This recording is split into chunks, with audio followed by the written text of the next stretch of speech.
ইরানের সর্বোচ্চ নেতা আয়াতুল্লাহ আলী খামেনি নিহত হওয়ার পরও পিছু হটেনি ইরান। উল্টো ইরানি বাহিনী আরও শক্তি নিয়ে আক্রমণ করে যাচ্ছে ইসরায়েল ও মধ্যপ্রাচ্যে অবস্থিত মার্কিন ঘাঁটিগুলোতে। এরই মধ্যে কঠোর হুঁশিয়ারি উচ্চারণ করেছেন যুক্তরাষ্ট্রের প্রেসিডেন্ট ডোনাল্ড ট্রাম্প।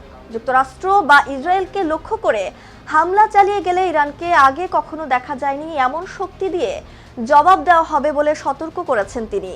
নিজের সামাজিক যোগাযোগ মাধ্যম প্ল্যাটফর্ম ট্রুথ সোশ্যালে দেওয়া এক পোস্টে ট্রাম্প বলেন, ইরান শিগগিরই অভূতপূর্ব আঘাত হানার পরিকল্পনা করছে।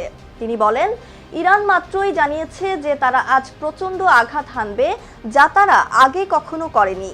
তাদের সেটা না করাই ভালো। তারপরেও তারা যদি সেটা করে, তাহলে আমরা তাদের এমন এক শক্তি দিয়ে আঘাত করব যা আগে কখনো দেখা যায়নি। এর আগে ইরানের ইসলামিক রেভলিউশনারি গার্ড কর্পস যুক্তরাষ্ট্রের সামরিক ঘাঁটি এবং ইসরায়েলকে লক্ষ্য করে হামলার হুমকি দেয়। মনীষা ইসলাম, নিউজ 21 ইন্টারন্যাশনাল ডেস্ক।